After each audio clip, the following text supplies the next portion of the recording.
여러분, 우리가 점유자의 유형이 있어요. 예, 점유자는 통상 소유자가 있거나, 배당을 다 받는 임차인이 있거나, 배당을 못 받는 임차인이 있거나, 그냥 제3의 점유자가 있을 수 있다. 그래서 이제 사실 강제집행이 제일 편한 사람은 이 사람이 제일 편하죠. 제일 편안한 사람. 왜? 배당을 다 받으니까 배당 다 받고 명도 편하게 해주는 거죠. 가장 쉬운 사람. 사실은 이제 정서상으로 힘든 사람은 임차인이 배당을 못 받는 사람. 불편하죠. 불편하다. 그러나 이제 이런 사람은 많지 않은 편이에요. 사실 임차인이 경매 절차에서 아파트 임차인인데 적법한 임차인인데 배당을 못 받는 경우라면 사실 그것은 임차인한테 문제가 있다. 예, 물론 이제 임차보증금이 뭐 5억인데 한 3억 5천만 받았다. 뭐 이럴 수는 있지만 5억 원인데 한 푼도 못 받았다. 이런 것은 임차인 자체가 문제가 있는 거죠. 사실 예, 그러기는 쉽지 않다. 그래서 웬만하면 임차인들이 배당을 거의 다 받는다. 이렇게 이해하면 좋을 것 같고요. 또 소유자하고 점유자도 이사비하고 이사기간 협상하는 게 좋고. 근데 이제 낙찰받는 사람 입장에서는 아니 내가 소유자 겸 채무자 그냥 아무 상관없는 점유자한테 이사비를 주고 명도를 하는 게 맞다고 돈을 줘야 된다고 이렇게 하면서 약간 퀘스천 마크를 그리는 분들이 있어요. 그렇게 안 하면 어떡할 건데? 그러면 부득이하게 인도민형 결정받아서 강제집행 비용 들여가지고 절차를 조금 더 딜레이하게 비용도 들어가면서 네, 굳이 그럴 바에는 원만하게 이사비하고 이사 기간을 주면서 원만하게 협상을 하는 것이 좋다. 저는 그렇게 생각합니다. 자, 여러분들 그러면 낙찰자 만약에 아까 점유자 A가 있었다. 그럼 여러분 이제 명도 합의서 이제 합의가 되는 경우 있잖아요. 예, 그래서 합의가 돼요. 합의는 뭐 한 번 만났다라고 해서 합의가 되는 물론 경우도 있는데 대부분 저의 경험칙상으로 보면 한 3-4번 정도 만나니까 합의가 된 경우 있고요. 예전에 인천의 어떤 공장은 한 16번 정도 만난 것 같아요. 그리고 이제 합의가 되는 경우도 있었다. 한 10번 만나고도 협상이 안 되는 경우도 아주 이례적으로 있을 수는 있다. 아시겠죠? 예. 그러면 이제 협상이 되면 합의서를 작성할 텐데 합의서는 어떤 내용으로 작성을 할까? 첫 번째. 일단 이런 거 이제 많이 안 해보신 분들은 의외로 점유자한테 각서를 쓰라 그래. 각서. 여러분 각서라고 하는 이미지가 별로 좋지 않아요. 예, 그래서 각서나 합의서나 똑같아. 그러니까 합의서라고 하자 일단. 예, 합의서라고 하자. 네. 자, 일단 각서나 합의서 같은 거 작성할 때 또는 우리가 경매를 떠나서 일반 매매 계약을 한다. 또는 뭐 전세 계약을 한다. 그러면 상대방이 누군지 확인해야 되잖아요. 그럴 때 여러분 반드시 신분증을 확인하는 습관을 갖자. 물론 당연히 제가 낙찰자니까 여러분이 만약에 A다라고 한다면 제가 나 낙찰자인데 A 신분증 보여줘. 이러면은 약간 좀 어색하죠, 여러분. 왜냐하면 상대방도 기분이 나쁠 수 있잖아요. 네. 그래서 저 같으면 저의 신분증을 먼저 보여주죠. 저는 설춘환이다. 저의 신분증 보시라. 네, 당신 것도 보여줘라. 그러면 뭐 논란의 여지가 없잖아요. 내 것도 보여주고 네 것도 보여주고. 그래서 항상 신분증을 확인하는 습관을 갖자. 그 다음에 두 번째는 이제 합의할 내용. 명도 합의서에는 통상 이 세 가지가 기재가 됩니다. 이를테면 이런 거죠, 여러분. 뒤에서도 이제 언급이 되겠습니다만, 이런 아파트 설춘환이 낙찰을 받았다. 합의서에는 A가 이 아파트를 언제 명도해 주겠다. 그러면 설춘환은 A한테 명도해 주면 이사비 얼마 주겠다. 이사비는 언제 주겠다. 이런 부분들이 있는 거죠. 마지막으로 이렇게 나가기로 해서 이렇게 주기로 했는데 안 나가면 A는 위약금 조항. 나갈 때까지 월 500만 원씩 부당이득금조로 뭐 이를테면 이런 협상이 되는 것이다. 물론 위약금 조항을 걸어서 A 입장에서는 내가 뭐 안 나간다면 월 500만 원씩 내라고 할 수 있지만 실제로 이사 날짜에 정확히 나가준다면 이런 조항은 큰 의미가 없어요. 그래서 협상이 안 될 이유가 없다. 이렇게 좀 정리하시면 좋을 것 같고. 자, 그래서 여러분 이제 명도 합의서, 갑과 을, 낙찰자, 점유자. 혹시 이제 점유자가 내가 갑이 하고 싶다. 그럼 바꿔주면 돼요, 여러분. 여기를 김현미, 여기를 설춘환. 이제 여기도 갑과 을을 바꿔줘야 되는데, 뭐, 거기까지는. 그래서, 자, 갑과 을은 다음과 같이 약속하고 그 내용을 이행할 것을 합의한다라고 하는데, 중요한 것은 이름과 주민등록번호, 핸드폰 번호 꼭 기재해두는 습관을 가지면 좋을 것 같고요. 중요한 것은 점유자는 2018년 8월 20일까지 이 아파트를 낙찰자인 갑에게 명도한다. 이게 일단 중요한 포인트. 두 번째는 낙찰자는 점유자가 요 이랑 명도기일 8월 20일 아파트를 명도하고 모든 짐을 뺀 다음에 열쇠를 넘겨주면 이후에 이사비 200만 원을 지급하기로 한다. 이런 부분들. 그 다음에 이제 만약 점유자가 제1항 명도기일까지 임의적으로 명도를 거절하면 제2항의 이사비는 안 주는 걸로 하고 점유자는 갑이 이건 아파트에 대한 잔대금을 납부한 날로부터, 즉 소유권을 취득하는 날로부터 부당이득금 쪽으로 매월 금 500만 원을 지급하기로 한다.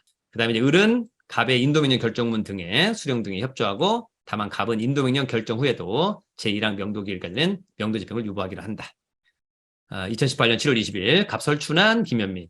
사인을 해도 되고 막도장을 찍어도 되고 지장을 찍어도 되고 전혀 상관없습니다. 네, 그렇게 하시면 될 것 같고요.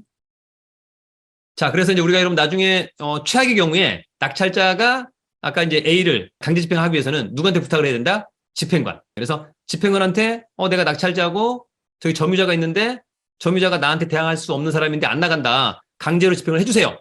그러면 집행관이 해주겠다. 단 인도명령 결정문이나 인도소송 판결문을 가져오면 해주겠다라고 하는 건데, 사실 경매에서는 거의 뭐 인도명령으로 다 끝납니다.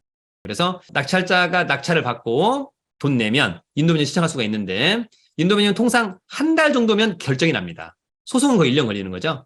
비용도 인도명령은 송달료 인지대 한 2, 3만 원, 변호사 통상 필요 없고, 반면에 이제 인도소송은 최소 10만 원 이상 송달료 인지대, 변호사도 필요하죠. 웬만하면. 왜냐하면 일반인들 잘 모르니까.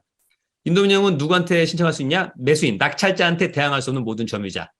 그 다음에 신청은, 인도명령은 잔대금 납부한으로부터 무조건 6개월 내에 신청해야 돼요. 6개월 내에 신청을 못하면 소송을 해야 돼요, 여러분. 그럼 시간이 엄청 오래 걸리죠. 그 다음에 해당 경매계에다가 인도명령 신청서 제출하면 곧바로 결정 나고, 나한테 온 인도명령 결정문 가지고 해당 경매에 가서 집행문하고 송달증명원을 이제 받으면 강제 집행을 신청할 수 있어요. 그러니까 인도명령은 경매에서만 있는 유일한 제도, 신속하다. 반면에 이제 낙찰자한테 대항할 수 있는 모든 점유자는 소송을 해야 되는데, 이 소송의 대상은 누구냐면 선순위 임차인인데 배당을 일부 못 받은 사람, 선순위 전세권인데 배당 요구를 안 한 선순위 전세권자, 적법한 유치권자는 소송을 해야만 한다. 실무상으로는 낙찰받으면 웬만하면 전부 다 인도명령 대상이 된다. 그래서 신속하게, 뭐 비용이 조금밖에 안 들어가는 것도 중요합니다만 신속하게 끝난다라고 하는 점. 예, 그래서 요런 거 받으면, 또 소송에서 요런 거 받으면 이제 그 다음에 어디로 오냐?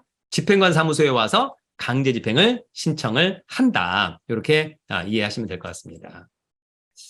자, 이제 그러면 요런 절차를 갈 텐데, 그럼 제가 여러분 칠판을 통해서 한번 간략하게 설명을 한번 하고 넘어가도록 하겠습니다. 개괄적으로 그냥 한번 설명을 한다. 여러분 이제 앞서서 아까 이런 아파트가 있고 A라는 점유자가 있다. 설춘환이가 낙찰을 받았다. 그리고 잔금을 납부했다. 잔금 납부하면 이제 뭐 신청할 수 있다? 예, 인도명령을 신청합니다.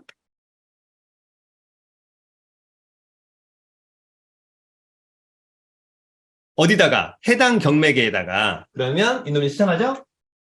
그러면 제가 A는 소유자 겸 점유자인데, 또는 후순위 임차인인데, 예, 그래서 인도명령 신청하면 곧바로 통상 한 달 이내에 신청에 대한 결정이 나오죠. 인도명령 결정이 나옵니다.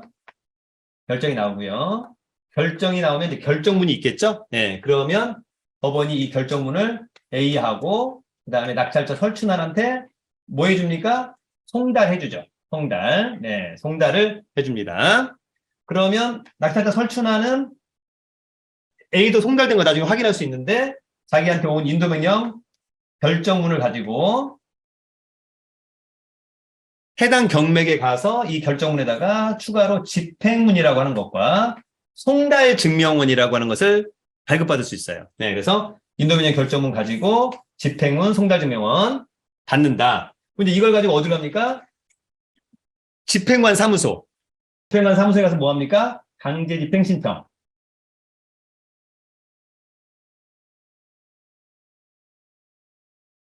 강제 집행을 신청하게 되면 법원에서 이를테면 이제 접수증하고 이제 돈 내라고, 비용을 납부하라고 하는 이제 서류를 통상 주죠. 그러면 뭐 이를테면 이제 비용은 개고비만 먼저 한 10만 원 정도 내거나, 집행비용 100만 원 함께 내서 110만 원 내게 하거나, 이제 법원마다 이것이 약간 달라요. 어디는 개고비 10만 원에다가 가령 강제 집행비용 100만 원에서 110만 원을 먼저 내라, 이런 데가 있고, 어떤 법원은 100만 원 일단 내지 말고 일단 10만 원만 개고비만 납부해라, 이런 경우도 있습니다. 그래서 이제 돈을 내죠. 그런 다음에 이제 집행관 사무소에서 뭘 하냐? 계고합니다. 계고. 계고는 다른 말로 예고라고 하죠. 사전에 이제 제가 신청하니까 집행관하고 직원이 직접 현장에 가서 A를 만나서, 네. 아니, 이거 설춘환 씨가 잔금까지 내서 소유권 취득했는데 왜 명도 안 해주냐. 앞으로 시간을 통상 2주 줄 테니까 명도를 해라. 예. 근데 명도 안 하면 법원이 언제 강제 집행할지 모른다.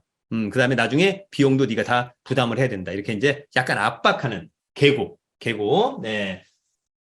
사실 또 계고 가면은 그 이후에 협상이 되는 경우도 있고, 이제 끝내 안 나가면 이제 강제 집행을 하는 거죠. 날짜를 잡아서 강제 집행 하게 되는 거고, 강제 집행 이제 하게 되면 사람 끄집어내고 짐 다 끄집어내면 낙찰자로서는 이제 이 열쇠만 바꾸면 끝. 이렇게 이제 원칙적으로 정리하면 될 것 같고, 이후에도 이 강제 집행 했었을 때 1층으로 다 내려간 짐마저 A가 보관할 능력이 안 된다든지, 또는 사람이 없어서 이제 강제로 집행한다라고 한다면 이제 보관을 해야 되는 거잖아요. 예, 그러면 강제 집행한 다음에 짐을 최악의 경우에는 보관 집행하고 그 다음에 나중에 이걸 갖다가 경매까지 가야 되는 그런 절차가 될 수도 있다. 예, 그럼 뭐 거기까지 가는 경우는 거의 없다. 이렇게 이해하시면 좋을 것 같습니다. 그래서 여러분 인도명령 신청해서 강제 집행하는 순서까지 한번 말씀을 드린 겁니다. 그래서 이런 절차를 갈 수도 있고 한편으로 그냥 협상해서 그냥 끝낼 수도 있고 그렇게 정리하시면 될 것 같습니다. 자, 그래서 여러분 이제 강제 집행 절차 앞서 얘기한 것처럼 인도명령 신청서를 제출한다, 돈 내고 인도명령 결정 어렵지 않게 인도명령 결정문 송달되면 낙찰자는 인도명령 결정문 온 거 가지고 경매에 가서 집행문하고 송달증명을 받아서 강제 집행 신청서를 제출하면 사건 접수증하고 강제 집행 비용 납부하라고 납부명령서 납부하고 그다음 이제 계고 압박하고 끝날 수도 있는데 끝내 안 나가면 이제 강제 집행 그리고 또 최악의 경우에는 보관 집행했다가 동산 경매까지 갈 수도 있다. 이렇게 이해를 하시면 될 것 같습니다.